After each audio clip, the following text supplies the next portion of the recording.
শুধুমাত্র মূল্যের আলোচনায় যাব। বাংলাদেশে যেটা হচ্ছে সেটা $13.5 বিলিয়ন যদি ধরা হয়, রাফলি ধরা হয়, হয়তো 14 বিলিয়নে গিয়ে দাঁড়াতে পারে, কারণ এর ভিতরে প্রজেক্টটা 8-9 বছর হয়ে গেছে, এর ভিতরে বাংলাদেশের টাকা ডলারের বিপরীতে অবমূল্যায়ন হয়েছে।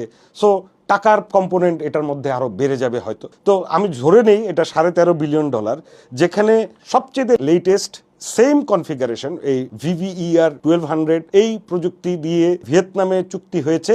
ধরা হচ্ছে এটার খরচ কমপক্ষে $22 বিলিয়ন হবে। সো বাংলাদেশ থেকে বেশি। এই বেশিটা হওয়ার মূল কারণটা হচ্ছে সময় চলে গেছে, যত সময় চলে যাবে তত খরচ কিন্তু বেড়ে যাবে। আরেকটা বিষয় আছে, এই একই ধরনের প্রযুক্তি দিয়ে যদি চায়নায় তৈরি হয় অথবা ইন্ডিয়ায় তৈরি হয়, তখন দেখা যায় যে এর খরচ কম হয়। রাশিয়াতে তো বটেই, মানে রাশিয়াতে যেই খরচ হবে এই পারমাণবিক বিদ্যুৎ কেন্দ্র তৈরি করতে, তার থেকে প্রায় দ্বিগুণ তিনগুণ খরচ বাংলাদেশে হবে। এটা স্বাভাবিক, কারণ রাশিয়াতে এটা অরিজিনেট করছে।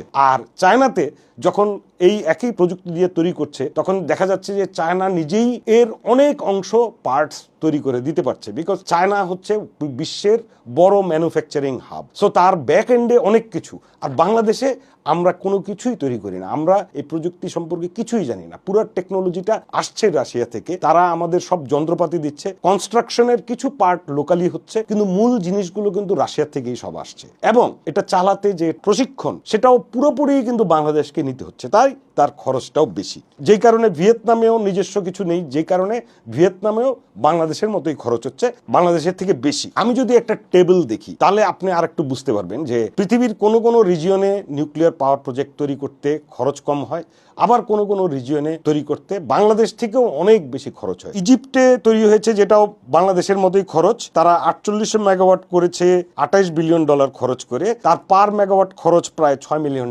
বাংলাদেশ থেকে একটু বেশি। টার্কিতে তৈরি হয়েছে $24 বিলিয়ন দিয়ে 4456 মেগাওয়াট, সেটার পার মেগাওয়াট খরচ ধরা হয়েছে 5.5, বাংলাদেশ থেকে একটু কম, কিন্তু কাছাকাছি। এটা কিন্তু বাংলাদেশের মতো ইজিপ্ট এবং টার্কিতে একই প্রযুক্তি দিয়ে তৈরি হয়েছে, খালি সাইজটা একটু ডিফারেন্ট। আবার যদি আপনি কন্টিনেন্ট পার হয়ে যান, ইউরোপ এবং আমেরিকায় যান, তাহলে কি দেখবেন? ফ্রান্সে একটা 1650 মেগাওয়াট বিদ্যুৎ কেন্দ্র তৈরি করছে, যেটার খরচ হচ্ছে $19 বিলিয়ন, বাংলাদেশ থেকে অনেক বেশি, ক্যাপাসিটি কম, এবং তাদের পার মেগাওয়াট কস্ট হচ্ছে $11.6 মিলিয়ন।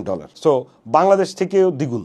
আমেরিকাতে একটা 2200 মেগাওয়াট একটা তৈরি হচ্ছে, সেটার খরচ হচ্ছে $35 বিলিয়ন, সেটার পার মেগাওয়াট খরচ হচ্ছে $15 মিলিয়ন, প্রায় 3 গুণ। ইংল্যান্ডে একটা তৈরি হচ্ছে 3260 মেগাওয়াট, 41 থেকে $47 বিলিয়ন খরচ হচ্ছে, এবং সেটার পার মেগাওয়াট খরচ হচ্ছে $13 থেকে $14 মিলিয়ন।